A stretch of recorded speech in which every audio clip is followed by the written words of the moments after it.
If you spend a lot of dollars marketing a product that stinks, you're wasting your time and money. You're wasting it, and you're burning through leads because people might sign up for it and then they're going to cancel, and now your reputation is bad. So the first thing is your product or service worth telling people about? And if not, you need to fix that first. I would rather that you take the time and the money that you're thinking about spending on marketing and focus it on your product, your service, and your internal culture.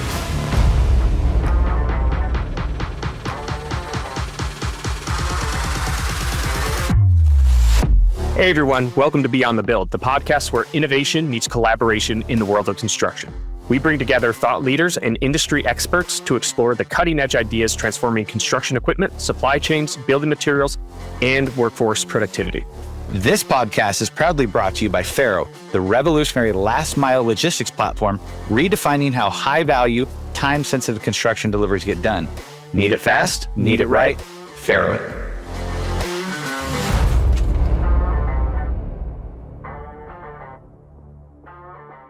Today, we are joined by Trey Griggs, an expert in sales, marketing, and branding with over a decade of experience working alongside the largest 3PLs, logistics technology vendors, and media organizations within transportation. As the founder and CEO of Beta Consulting Group, Trey specializes in transforming the brands of his clients, helping them streamline their messaging, craft powerful marketing strategies, and ultimately drive sales success. Trey's career spans multiple industries, including consulting, real estate, even brand ambassador roles, showcasing his ability to adapt and innovate across varied fields. He's a natural leader who excels in sales coaching, strategy, and building high-performing teams that can drive meaningful results. Today, we'll explore how companies can enhance their sales efforts through smarter marketing, refine their brand identity, and overcome common hurdles that many businesses face in the crowded world of logistics. Trey, welcome to Beyond the Build. Thanks for having me, guys. Appreciate it. We know that you've worked with tons of organizations and you've helped them kind of refine their brand messaging, and maybe we can get some nuggets out of this for our own selfish purposes, Scott. But outside of business, I'm curious what values or lessons from your personal life have you found the most applicable to your work with clients? Ooh, that's a deep question to start off with right there, man. I was going to say, JP, what about Luke? So I was like, let's go right into it. No, it's fine. I'll take a gander at it. For me personally, and I don't know if this necessarily relates to clients, but I think I'll try to make it relate because it possibly does. For me, the biggest lesson that I've learned in my life outside of work is the power of self-awareness, of being a self-aware person. I'm currently writing a book about that. I'm almost finished with it because I've been going on this journey for the last 10 years, really trying to understand who I am and why I'm that way. My dad passed away in 2005, and we had kind of a tumultuous relationship in my teenage and college years. And then shortly after that, he passed away. And I missed out on a lot of asking some of those maybe deeper questions about his childhood or just understanding him better as an adult as opposed to as a teenager or as a younger person. And I learned a lot of things along the way. My career has been wild. I used to be a high school physics teacher. I was a youth pastor for a while. A big part of who I am is helping people. I just love helping people understand themselves, become better. I used to coach a lot of sports. I loved coaching sports. All those things were really wonderful. And so I think it's kind of in my DNA to want to understand people and relationships and make those as good as possible. And so part of that for me personally was I transitioned from those things from education and ministry in 2010 into sales. And the main reason I did that was because we had kids and my wife wanted to stay home, and it was really hard. We tried it for 2 years on a teacher income. It was very, very difficult. And so I didn't want to be a principal. I didn't want to coach every sport every season and be gone all the time to try to make ends meet. And I had a friend at church that said, hey, I think you'd be good at sales. And so I went on that path and I got into sales. And sales will expose you very quickly, especially door-to-door sales. And I was in door-to-door, 100% commission, selling office supplies through Quill, business to business in Portland, Oregon, where it rained 6 months out of the year. So I'm walking in the rain. I'm pretty sure there were some old ladies that bought paper from me just because I was soaking wet. And I was okay with that. I didn't care about that. But that was my transition from that into sales. And it really exposes your weaknesses. It exposes your flaws, your mental toughness or lack thereof. It just exposes you really quickly. Anything competitive tends to do that, but definitely sales. And it was really hard hearing no all the time. When you're a high school teacher or a pastor, if you just care about kids and like pour into them, you're the hero. And I went from that to now nobody wants to talk to me. Walk into the business to meet people, they don't want to talk to me. So that was a really kind of eye-opening experience. And what it exposed in me was my genuine lack of confidence that I had in myself, which is odd. A lot of people see you today are like that. You're a confident person. I'm up on stage all the time. I'm emceeing events. They see the outside and they think, oh, you're a confident person. What they don't know is that my entire childhood, as I was experiencing success, I played varsity sports. I earned 6 letters in high school. I played 2 sports in college, which is a fascinating experience. Played basketball and I played golf in college. So I had these moments of success, but I honestly felt like I was getting lucky the whole time. And I never really thought about it until I got into sales. When I got into sales, I started to look at myself and go, why am I reacting this way to somebody saying no to me? Why am I struggling with my confidence? What's going on? And I went to counseling and I try to understand more about who I am and what happened. And through counseling and through kind of sharing my experiences growing up as a kid and those types of things, the counselor was able to identify that my dad had some issues with his own kind of validation in life. He struggled as a kid and he lost his dad at 13. His mom was not a very nice person, and nobody ever really validated who he was as a man. So when he had me as his son, he got me involved in sports and all these different things, which was great, and I appreciated that. He poured into me. He coached all my teams, but he often took the credit. Most always took the credit. I hate to say always because nothing's ever always, right? But most often he took the credit for my successes. But when I messed up in sports, he would put the blame on me like a coach would, like, hey, you need to work on your ball handling, you need to work on your shooting, whatever it is. You need to not turn the ball over, more in the next game, whatever it was. So I grew up with this message that good things that I was doing was not because of me, it was because of him. But the bad things that I was doing was because of me. And you can imagine what that does to a kid's confidence. I literally just felt like these good things that were happening to me was because I was getting lucky, not because I was working hard. I'm on the varsity basketball team because there was no other point guard that could. There were other point guards in my high school, But at the time, I just thought I'm getting lucky. And so all that to say, this process of self-awareness, of understanding who I am and why I am that way, has really helped me to change the course of my life, to make different decisions, and move in a different direction. And in the book that I'm writing, I often talk about how you can't really live the future that you want until you understand the past that you've had. You can't really do that. Like, it's hard to really make the right decision if you don't understand why you're making the wrong decision or where that's coming from. It's really hard to do that. So that's been a big lesson for me. Now, how does that relate to the business and what I do? When I do messaging and brand awareness for my clients, they typically aren't very good at communicating who they are to their customer. That's why they come to me. They're not good at simplifying and having a cohesive message around exactly what they do, what problem they solve, and why it's valuable for the client. And a lot of times they struggle with sales. They struggle with their marketing efforts. They don't get people to look their way or to understand what they do. There's confusion in the marketplace. And so there's a little bit of a parallel there of really understanding who you are. And with my clients, the easiest way to understand who you are is to talk to your customers. No doubt about it. I say to my clients all the time, your customers hold the marketing gold. If you want to know who your ICP is, go look at your existing customer base. Who are your best customers? If you want to know what you do best in business, go ask your customers. They'll tell you. If you want to know where you stink in business, go ask your customers. They will tell you. And that information can then create a cohesive message to then share with the marketplace that's going to resonate with prospects because it comes from the people who are buying your product. And so there's an element of self-awareness in marketing and branding that really starts with talking to and evaluating what your customers think about you.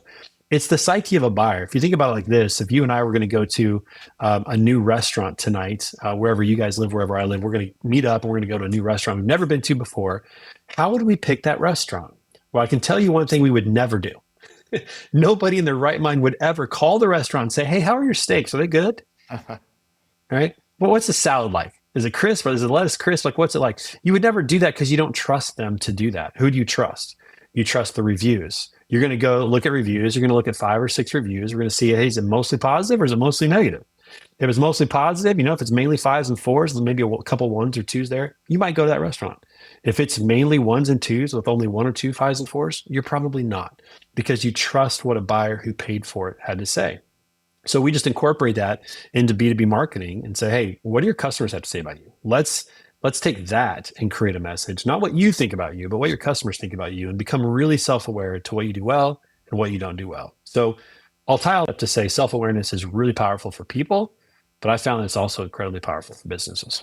Yeah, and you make some really great points there.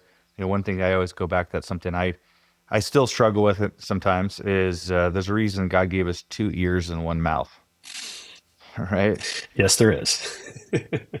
If Agreed. sometimes we could just stop and like be comfortable in the pause and allow our customers' information or other humans' information to like resonate and reflect on what they're saying rather than just trying to form your response and get it out before they're even done.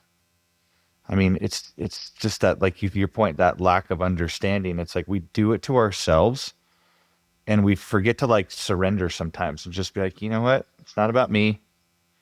It's about them. And within business, trying to say, well, we have the best product, or we have the best model, we have the best process. It's like, well, according to who? Right. Exactly. Like the Exactly. people in the think tank that like are all basically just focused. I always call it inside the painting. Once you get outside of the painting and look at it from the edges, you get a whole different perspective. And I think as you pointed out, you got to get that perspective by asking questions to your customers, to the people that you're trying to serve in your communities. And, that's where the information comes. It's not from what we think we can conjure up in our minds and say, I've got this figured out. Yeah, I found that most companies out there don't really know who they are, and what they think they know about themselves is kind of a fantasy of what they want to be, not necessarily what is reality. And so you might say we have the best process. Well, first of all, according to who? And then second of all, have any customers validated that? Or is that what you're striving for? Those are two different things. And I think a lot of companies make the mistake of talking about themselves in that manner, bragging on who they are. And what I tell customers is there's a place for talking about your qualifications. There's a place in the process to talk about who you are, but customers don't really care about that until they believe that you can help them, until you understand them. If you understand them and their problem and their business and what's holding them back from making money or achieving whatever goal they have, if they believe that you truly understand that, then they'll listen to your qualifications. But they're not going to listen to your qualifications until they feel that. And so companies make the mistake of leading with their qualifications or what they think their qualifications are, not with, we understand you and your problem. We're the company that can help you with your problem. One thing that we've all kind of noticed in our industry here, Scott, with construction is developing that trust is difficult. And I'm curious of your thoughts, and I may be putting you on the spot of what I found in construction businesses, whether it be equipment rental or construction companies, construction suppliers, is they don't use Yelp. They don't rely on Yelp reviews to, determine who they work with and who they don't work with. It's more of word of mouth. It seems to be more of, hey, if we bug them enough, we can break them down. I'm curious if from a marketing or brand awareness perspective, if there are any alternative ideas out there that might be impactful in the construction or logistics industries. Yeah. I mean, I think that at the end of the day, I don't think it matters what industry you're in, because at the end of the day, you're dealing with people, and people are often very much the same. It doesn't matter if you're selling to a multi-million dollar, billion-dollar corporations. There's a person making that decision on the other end of the line to do business or to not do business. So it all comes back down to people. And if you wanted to rank, in my opinion, the things in marketing that increase trust the most, I'd start with word of mouth referral. That's the number one way for people to trust you right away. In fact, people say, hey, if I get a referral, that's a closed deal. And most of the time it is, because it's coming from a customer and there's mutual trust. And that trust is just being imputed over to you from the person who made the referral. So that's number one. Number two is customer testimonial content. If you can get your customers speaking on your behalf, whether it be a quote that they'll say or a video that they'll produce or whatever it is, especially if they do it on their own social media account or in their own newsletter or whatever, if they're able to brag on you for their experience with you, massive trust goes up with that. It's right behind word of mouth referral. It's basically a word of mouth referral to the general population in that sense. And then the third one would be relationships or connections in relationships. If you are able to connect with the person that you are wanting to do business with on a personal level, that increases the level of trust. Let me give you an example. If you're a hunter, for example, and you see that I don't know if you can see it or not, but I've got I got a rack up there. If you're a hunter and you see that, and we start talking about hunting, and you realize that I'm a hunter and we have some similar values in terms of that kind of thing, your trust in me has gone up just a little bit, even though we haven't talked about business so much, but there's a level of trust that's gone up a little bit because we have a mutual interest or a shared value. Here's a weird one. I played golf in college. I've historically been pretty good at hitting a golf ball. Now, I'm not that great now, but for the most part, compared to the average bear, I still hit a golf ball pretty good. This is weird. In business, if you can hit a golf ball well, people trust you with other things. It's weird. And the only thing I can take from that is that most people who try to play golf understand how hard it is. And if they see somebody who can hit a golf ball, they think, wow, this guy's either really talented, number one, or they've worked really hard to do this. And that's something that people respect. And your trust goes up. I remember when I was in college playing with members of the course that we played at in college. So like on a Saturday, playing with a couple of members while we're out there playing. And they see me hitting a golf ball and they're asking me questions about business that I have no business answering. I don't know anything about it. Like, why would you think that I know that? And I think a lot of it had to do with the fact that they saw how hard I worked. I was focused. I could hit a golf ball really well. It's weird. So there's certain things I think like these shared experiences and personal connections that also build trust. And the basic foundation of this, and I'll tell everybody this, is that sales happen when trust is high and risk is low. If you flip it the other way, if it feels risky and there's low trust, you're going to get no's all day. So the whole point of marketing and sales is to communicate in a way that the customer feels this way and it's authentic. If you make somebody feel this way and it's not authentic, you get the sale, but you won't keep them.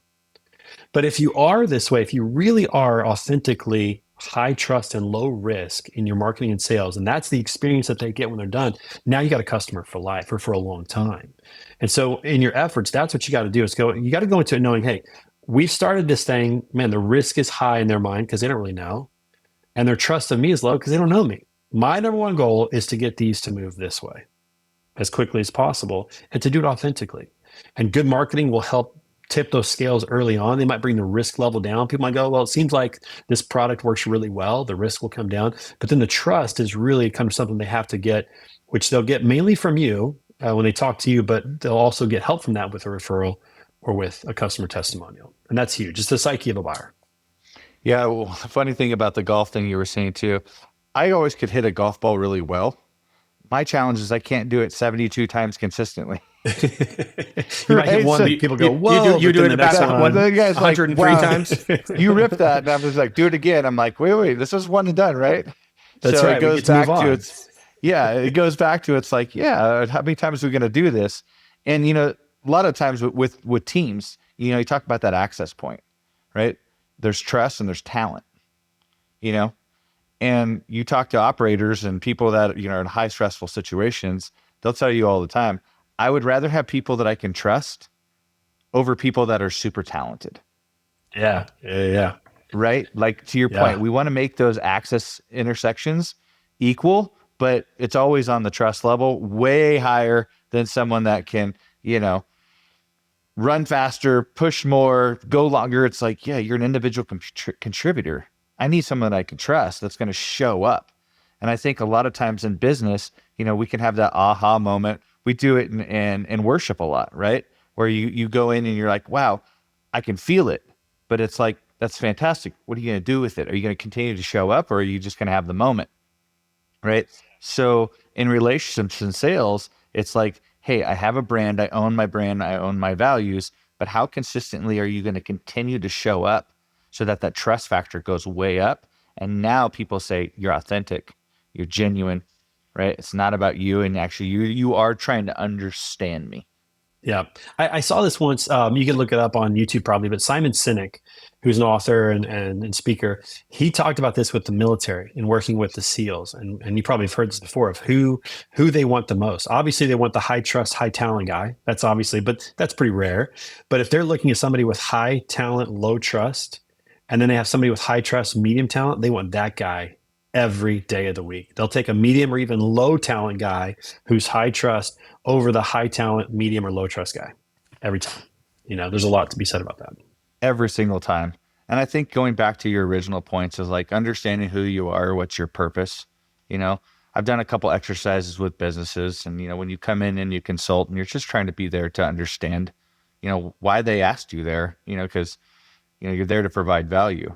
I did this exercise where you take C-level executives, you put them in a room, you give them a 3x5 flashcard, and you say, hey, I need each one of you to write down your core values of your organization, and I'll be back in 10 minutes, 5 minutes.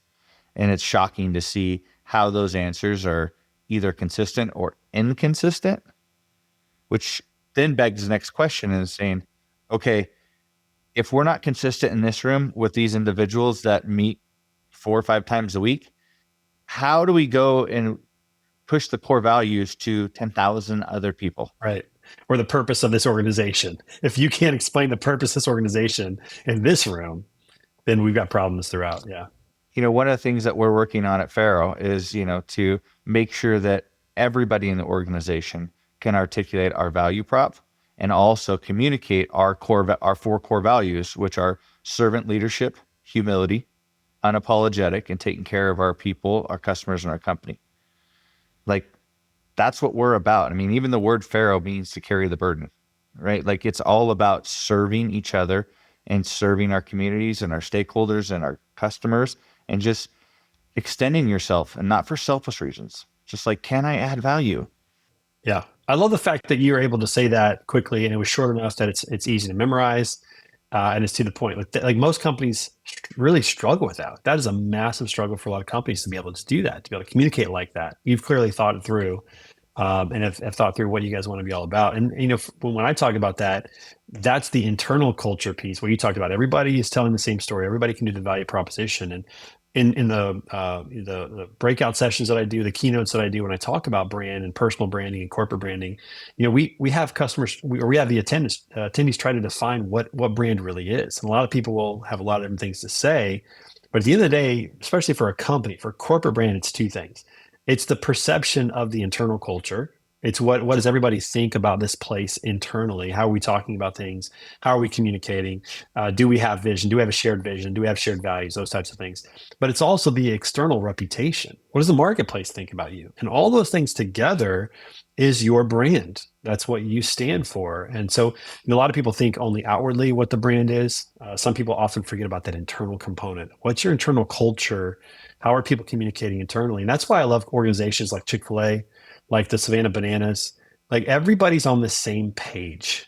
There's no ambiguity. There's no misunderstanding of what the purpose is or what the mission is or how we're going to do that in the marketplace, and that leads itself to an incredible external reputation. As you work with companies across tons of industries, kind of on the heels of what you're saying, how do you think that marketing strategies can be used to not only attract the customers, but to enhance the internal operations and productivity? Not just the mindset of, I guess, the internal brand of the company, but is there also impact that you see on operations as well, like just how the system works? I would say that the internal aspect leads to the external reputation more than anything else. And there's all that is that if you take care of your employees, they'll take care of your customers. And so if you're focused on getting the internal portion of that right, especially if you're a large organization. Small organizations are a little bit different because it's easier to be on the same page if there's 5 of you. There's 500 of you, it's much more difficult to do that. But if you have internal processes that are able to do, what Scott has already, communicated, which is be able to understand what the purpose of the organization is and what the value proposition is and how we're going to treat customers and what we value most, and you make that consistent across the board, then it creates an incredible experience for customers, and you build that external brand in ways that are incredibly powerful. I think, I go back to this example. I think of the Savannah Bananas. And have you ever read the book Fans First by Jesse Cole, the owner of the Savannah Bananas? It is a fascinating read about how they've developed their brand, but it all started internally. It all started with how they were going to behave, how they were going to think, how they were going to talk, those types of things that have created an incredible brand that, you think about this, there aren't too many people, organizations, artists that can go to a Major League Baseball stadium and sell it out. There's not a lot. There's not a lot. It's even rarer to sell it out and have a waiting list 3 times the attendance. And that's what they have. They went and sold out, Fenway Park in Boston. They went to Philadelphia. I know they were just in Kansas City recently. And on each one of those events, each one of them, not only did they sell at the stadium, but they had waiting lists upon waiting lists of people trying to get in, of people who want to be a part of that brand. But if you read that book, it all goes back to how they work internally. So hopefully, to answer your question, JP, the internal portion of it, if you get that right, it often takes care of a lot of the external reputation and the customer experience. So that's where I think it's most critical. Is a lot of people focus on the external side of marketing, and it's important. There's no doubt about it. There's an important aspect to that in the marketplace. But when you get the internal piece of it right, it often makes the external portion so much easier. How would you split that up when you're working with a company? It's kind of surprising to me that's like, hey, you gotta clean your own house first, kind of thing before you go out. So it kind of makes sense too. But if you were to split it up in terms of percentages with a company that you're working on that needs work on both of these sections, how much effort do you say, hey, you need to work on the internal stuff X% versus the external stuff? I don't know if I'd say percentage wise. I think of it more linearly in a way. Yeah, same. And Okay. that is, when you one of the first questions I ask and I try to find out about prospective clients is your product or service even ready to be marketed? Is it even ready to be marketed? Because if you spend a lot of dollars marketing a product that stinks, you're wasting your time and money. You're wasting it. And you're burning through leads because people might sign up for it and then they're going to cancel and now your reputation is bad. So the first thing is your product or service worth telling people about? If not, you need to fix that first. You got existing customers, find out what you need to improve and improve it. Is your team internally ready to handle new customers? Are there processes in place? Is there a shared vision in place? That stuff needs to happen on the front end before you spend marketing dollars. And a lot of people skip that because they want sales right away. They want sales. They're like, we need more sales, need more sales, need more sales. And they skip over the fact of, is our house in order? And a lot of companies will do what I say, and this is a common phrase we've heard it before, is they're really good at putting lipstick on a pig. If you market a company or a product that's not ready for the big time, that's all you're doing. And you're wasting money and you're wasting time. I would rather that you take the time and the money that you're thinking about spending on marketing and focus it on your product, your service, and your internal culture. You get that right, a lot of times the marketing will start to take care of itself, and then you can add to it. You put a little fuel in the fire at that point to really accelerate it. But it starts by having a great product and it starts by having a great team and a great process. How do you balance the difference of figuring out if you have a bad pig or if you have an ugly pig and the fact that you need to build and grow a business? Like, so these counteracting forces, like, hey, we need to grow. We need to push forward, but do we have an ugly pig, and where do those, how does that balance out in the real world? Before you answer, I want to go back to that last question that you asked, JP. I agree with you 100%. Everything that you're saying, Trey. In startup land, you want to scale, but you got to learn to like crawl, walk, and then run. Because if you try to go too big, too fast, and the product is not ready, it will break. Which then turns back to the layer before your product and your marketing, which we talked about, is your culture. Right? Think about the added stress that puts and the morale that it kills when your internal organization, because you're trying to drive through a wall and you don't have anything to protect you yet. And so when you really think about the layers, and like it first starts with the leadership. And the leadership is not always top down. There are significant leaders in your organizations, and they might be somewhere in a position that you might think is the most irrelevant. They are the strongest leaders. And when we start to communicate our core values to make it super simple, right, to build the culture, right? That's where those relationships, that's where the business thrives. And as a business owner, one of the biggest challenges that I've always faced is the 3 R's, right? And if companies do the 3 R's right, they have the higher level success. And that's recruit, retain, and recognize. So you think about your internal culture. Are they aligned? Do they have leaders within there? Understand the clear vision.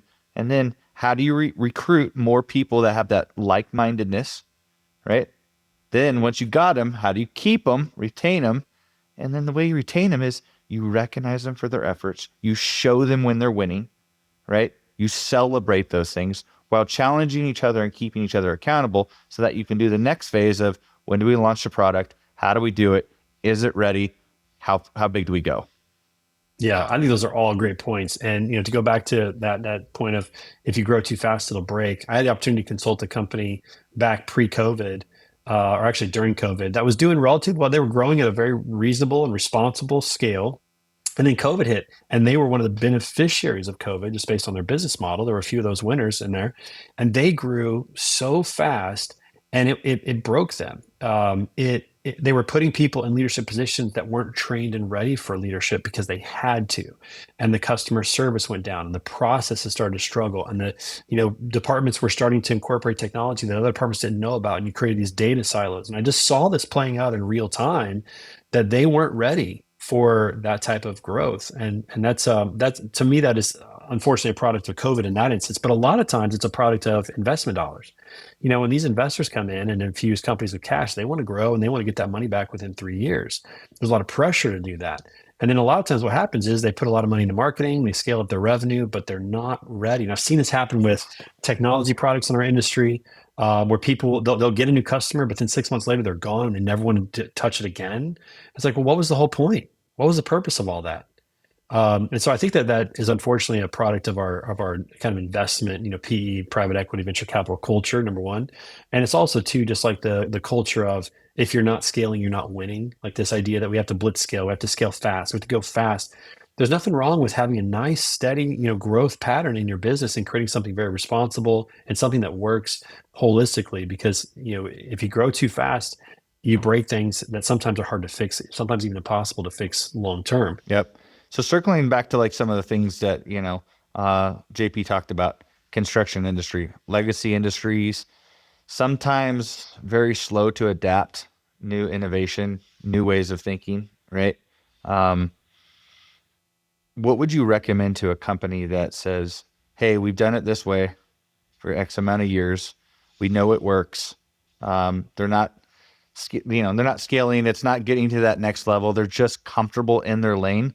How would you focus somebody and say, hey, let's get uncomfortable. Let's see what we can do to stretch ourselves, but let's not lose the core foundation of what the business is about. Like, how would you have that conversation with a business owner?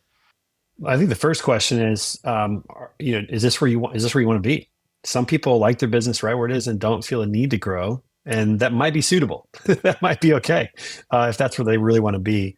I would look at what they're doing and see if it's actually working. And if it is working, sometimes it's not terrible to keep doing the things that you're doing. I just want to throw things out just because we want to be new and different and cool. Number one.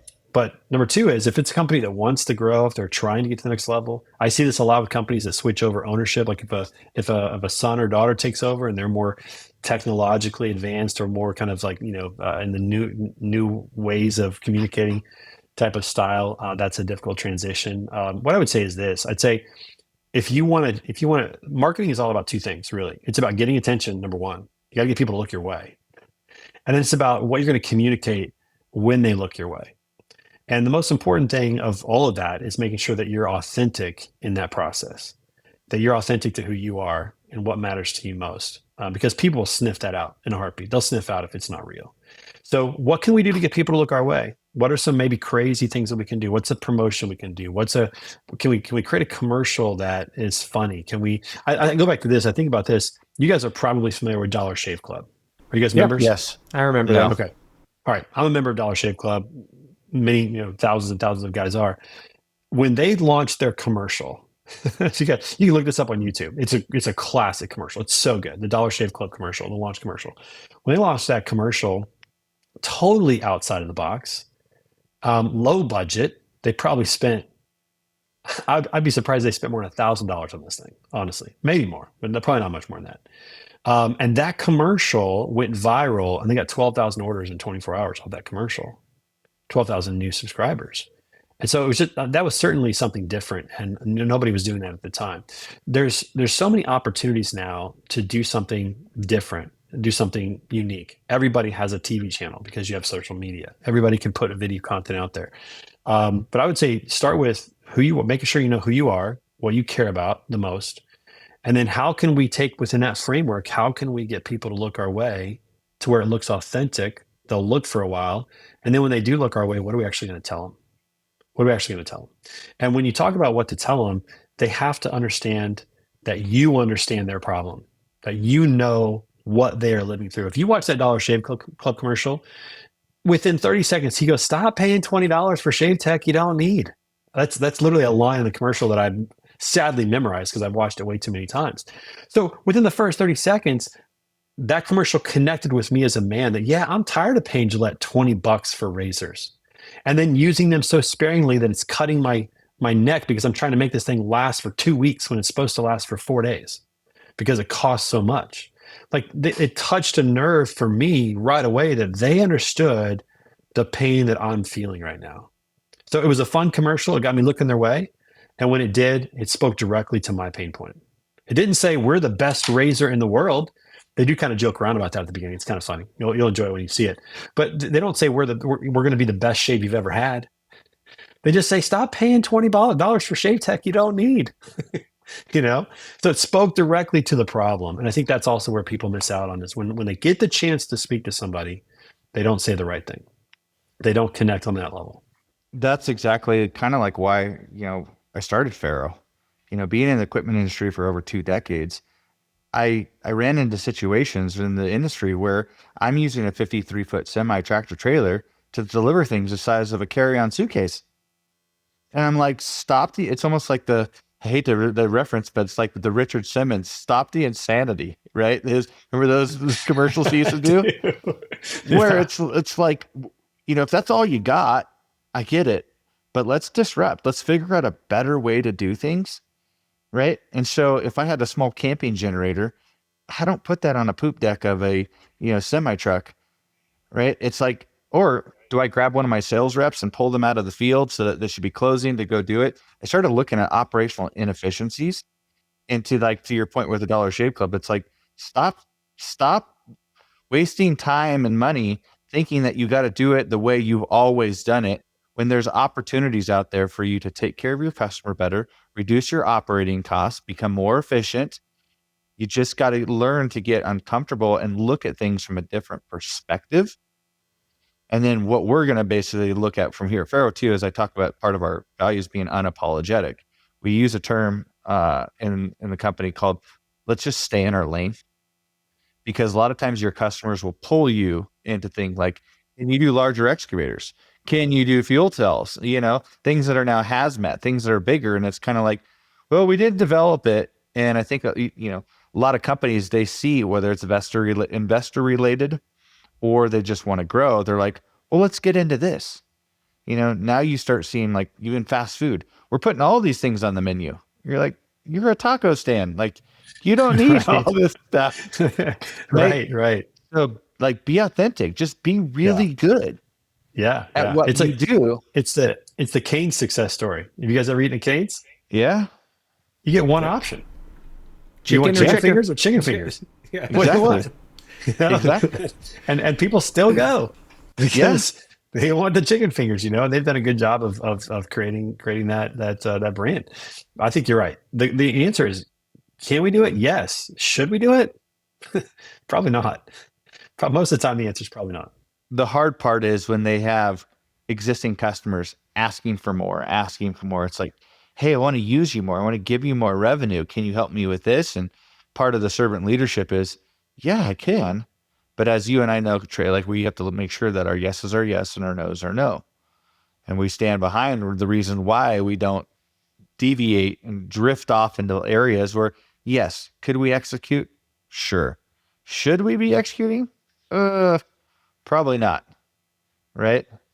And so I think that's what people have to take a look at, whether you're a contractor, in our business, whether you're a contractor, you're an equipment manufacturer, a rental company, or even somebody that's doing tech, where it's just kind of like, get a product, build it, make it stable, and then run with it for a while before you start to redevelop. And in the tech world, I mean, when I had I'm not a tech guy. I created this company from being in the industry. So before, like, couldn't turn on an iPhone, right? I'm like, I don't know what these things are. I want to go back to the flip phone. But I would sit in front of developers and they're like, oh, we just spent all this time developing these functions and these features and everything. And I'm like, okay, well, can I use it? Not yet. And I'm like, we went 12 months. And I'm like, guys, give me something to use. Don't just try to reiterate the product over and over and over again.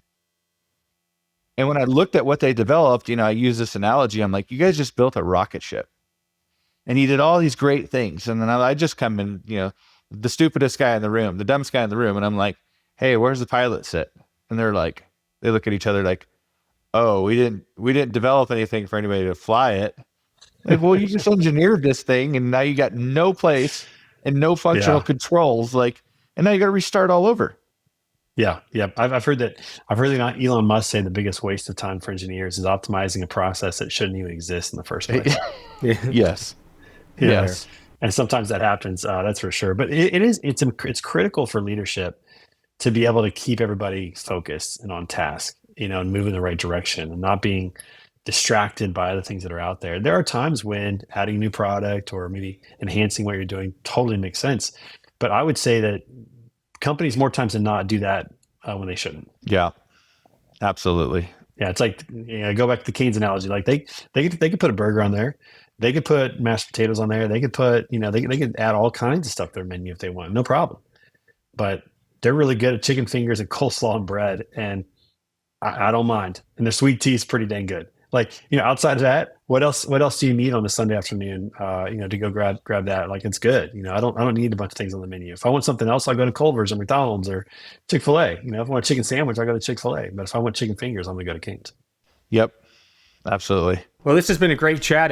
Time's kind of flown, as it often does. I know that you have a bit of a hard stop, Trey, so I want to kind of wrap things up here for us. Last thing I do, if we have a little bit of the time, is I do like calling out some of the organizations that our guests are either affiliated with or really believe in. And I know that there's an organization that you listed when we were in communication before this podcast. And if you want to give it a shout out, tell us about it. I think that'd be great.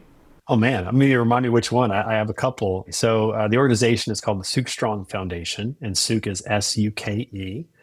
And you can look that up at sukestrong.com. And that is a family foundation that we created about 6 years ago. When I say we, I'm definitely an extension. It's my wife's brother's family. So my brother-in-law's mother-in-law, who passed away from ALS 6 years ago. But every year we do a golf tournament to raise money for ALS. It's an incredibly expensive way to die, unfortunately. Most of it's not covered by insurance. Once you're diagnosed with ALS, kind of hands off from an insurance perspective at that point. Especially with the accommodations that you need for your car, for your home, communication devices, walking devices, those kind of things. Those are typically out-of-pocket expenses. And so we started a fundraiser primarily to help Joan with her expenses because it was going to be expensive. And the only way that she allowed us to do that was if we committed to doing it once she has passed for other people. So now we do that every year. We typically raise somewhere between $30,000 and $50,000, just depending on the giving and that kind of stuff that happens. We give it directly to a patient here in the St. Louis area who's been diagnosed with ALS and say, whatever you need it for, take it. We know what it's going to be like. We try to stay in communication with them a little bit. And so that's been something near and dear to our heart. I've done Tough Mudders before where I've raised money for this, done drives, different ways to raise money for ALS. But that's an organization that for us, it's just something that we started simply to give back and to continue the legacy of Joan. So again, we had that golf tournament. It sells out every year right away. Everybody keeps coming back for it, as you can imagine. We have a lot of businesses that give donations here in the area for silent auction prizes and things like that. And again, we give that money directly to a patient who has been diagnosed with ALS. And whatever they want to do with it, they can take a family vacation, which is definitely something they should do because time is limited. They can get accommodations for their home or for their car or communication devices, whatever they need. We just trust them to do whatever. It's just it's such an expensive way to die. It's such a terrible way to die. So that's a cause that's definitely near and dear to our hearts. Excellent. Thanks for bringing it up, and maybe we can jump in on the golf tournament. Yeah, well, at sukestrong.com, you can learn about the golf tournament. You can make a donation. It's all right there. Golf tournament is usually in September every year when the weather is pretty good around here in St. Louis. It's one of the few months that we look forward to in the Midwest. Yeah, I would say if anybody could just start researching things and how to give, even in your local communities and stuff like that. I mean, that foundation is awesome because it brings awareness, right? And, obviously you had somebody close in the family that had to go through that experience. But it just, anybody listening, if you have opportunities to reach out to people that because everybody's dealing with something, and just give back, right? Whether it's that foundation or someone else's foundation, like help somebody that's hurting because you never know when you're going to need the help. Yeah, that's absolutely right. And it's something that, those dollars will go away from our bank account and we probably will forget about those dollars, but those dollars will help a family walk through a terrible situation a little bit easier, just a little bit easier. And that means a lot. I mean, the practical and tactical, I always tell my kids is, and it's just like, can you skip Starbucks maybe once or twice this week? I mean, you start thinking about, no blow against Starbucks, but I mean, some of the things that we consume all the time and we think is normal. I mean, we got to a point where, not to get off tangent, but society wise, we literally have packages showing up to our door and we forget what we even ordered. Yeah. I mean, Yeah. the convenience factor has Guilty. gotten pretty much over the top. So, well, Right, we Trey, look at each other like, did you order something? What are we? Who I ordered? What was don't that? know. I have no idea. Yeah, It wasn't a razor. Come on, obviously. That's right. That's right. So, well, hey, my friend, thank you so much for taking the time for joining us and giving us insight into your experience, your history, telling us about the book that you're writing. Hopefully that will come out pretty soon. When does that drop? So I don't have a date yet, but I'm hoping to get everything finished by the end of the summer and then potentially launch it towards the end of this year or early in 2026. But I'm committed to getting it done. I've been working on it for about a year and a half now. I had to take a little time off last year. I'm not taking any more time off this year. I've got it all written. Now I have to do my edits, then I give it to the editor to do their edits, and then we can set a date. Fantastic. Well, everyone, that is a wrap for today's episode of Beyond the Build. We took away some real valuable lessons and insights, and I hope that you did as well. If you enjoyed this episode, we would ask that you subscribe so you can never miss an update. If you're a thought leader looking to innovate in the construction industry, let's talk. We'd love to connect and hear your thoughts. You can find Beyond the Build on Spotify and Apple Podcasts, plus anywhere else that you listen. And if you'd like to learn more about how Faro is changing logistics in the construction industry, please visit our website at faronow.com. Once again, thanks for tuning in. And until next time, be humble, serve others, and make an impact.